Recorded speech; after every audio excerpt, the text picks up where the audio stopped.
بسم اللہ الرحمن الرحیم۔ رسول اکرم صلی اللہ علیہ وآلہ وسلم نے فرمایا، اپنے بھائی کی مدد کرو، خواہ وہ ظالم ہو یا مظلوم۔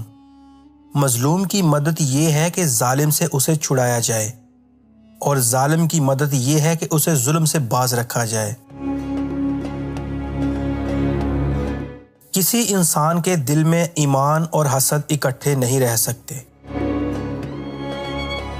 جو خدا تعالیٰ اور قیامت پر ایمان رکھتا ہے، اسے کہہ دو کہ پڑوسی کی عزت کرے۔ وہ شخص جو بڑوں کی عزت اور چھوٹوں پر شفقت نہیں کرتا، وہ میری امت میں سے نہیں۔ پیٹ سے بڑھ کر کوئی بدترین برتن نہیں۔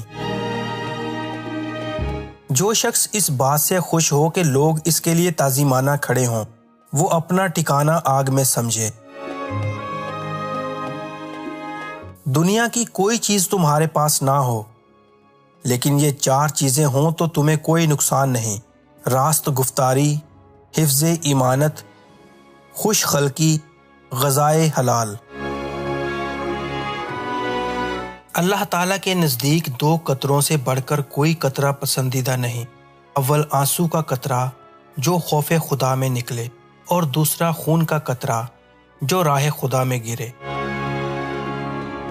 بازار سے اولاد کے لیے جو چیز لاؤ، پہلے لڑکی کو دو پھر لڑکے کو۔ تم میرے پاس حسب و نسب لے کر نہیں، اعمال لے کر آؤ۔ کسی بھائی کی ضرورت پوری کرنے والا ایسا ہے کہ گویا اس نے تمام عمر خدا کی خدمت میں گزار دی۔ جو علم کی راہ پر چلتا ہے، اللہ اس کے لیے جنت کی راہ آسان کر دیتا ہے۔ علم حاصل کرنا ہر مسلمان مرد اور عورت پر فرض ہے۔ جس نے علم کا راستہ اختیار کیا، اس نے جنت کا راستہ اختیار کیا۔ جس نے طلب علم میں وفات پائی، گویا وہ شہید ہوا۔ جہالت افلاس کی بدترین شکل ہے۔ علم بغیر عمل کے وبال ہے، اور عمل بغیر علم کے تباہی ہے۔ ہمیشہ سچی اور حق بات کہو، اگرچہ کڑوی ہی کیوں نہ ہو۔ 3 عمل ایسے ہیں جو انسان کی موت کے بعد بھی جاری رہتے ہیں: صدقہ جاریہ، وہ علم جس سے لوگ فائدہ اٹھائیں، نیک اولاد جو اس کے لیے دعا کرے۔ وہ شخص بے دین ہے جس میں دیانتداری نہیں۔ بہترین لوگ وہ ہیں جو اچھے اخلاق کے مالک ہیں۔ اپنی محنت کی کمائی سے بہتر کھانا کسی شخص نے کبھی نہیں کھایا۔ خاموشی بہت بڑی حکمت ہے۔ میانہ روی اختیار کرنے والا کسی کا محتاج نہیں ہوتا۔ اعمال نیتوں کے ساتھ ہیں، ہر شخص کو اسی کا اجر ملے گا جس کی اس نے نیت کی۔ منافق کی 3 نشانیاں ہیں: جب بولے تو جھوٹ بولے، وعدہ کرے تو پورا نہ کرے، امانت لے تو خیانت کرے۔ ہر نشے والی چیز حرام ہے۔ مومن کی مثال کھیتی کے پودوں کی سی ہے، جسے ہوا کبھی جھکا دیتی ہے، کبھی سیدھا کر دیتی ہے، اور منافق کی مثال صنوبر کے درخت کی سی ہے، جو کھڑا رہتا ہے حتیٰ کہ ایک ہی دفعہ اکھڑ جاتا ہے۔ اللہ تعالیٰ نے ہر بیماری کی شفا بھی پیدا کی ہے۔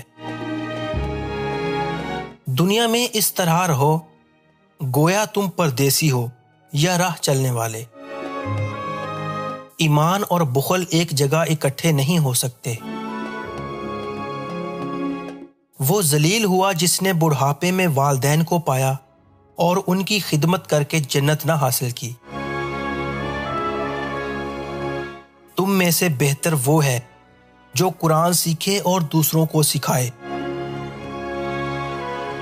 میت کے پیچھے 3 چیزیں چلتی ہیں: 2 لوٹ آتی ہیں اور ایک وہیں رہ جاتی ہے۔ اس کے پیچھے اس کے گھر والے، اس کا مال اور اس کا عمل چلتے ہیں۔ گھر والے اور مال لوٹ کر آتے ہیں، مگر عمل ساتھ ہی رہ جاتا ہے۔ آدمی کے جھوٹا ہونے کے لیے یہی کافی ہے کہ وہ سنی سنائی بات بغیر تحقیق کے آگے بیان کر دے۔ دنیا مومن کا قید خانہ ہے اور کافر کے لیے جنت۔ ہر گناہ کی توبہ ہے مگر بد اخلاقی کی نہیں۔ شرک کے بعد بدترین گناہ مخلوق خدا کو تکلیف پہنچانا ہے، اور ایمان کے بعد افضل ترین نیکی مخلوق خدا کو راحت پہنچانا ہے۔ دنیا کی محبت ہر خطا کی جڑ ہے۔ انصاف کی بات ظالم بادشاہ کے سامنے کہنا بہت بڑا جہاد ہے۔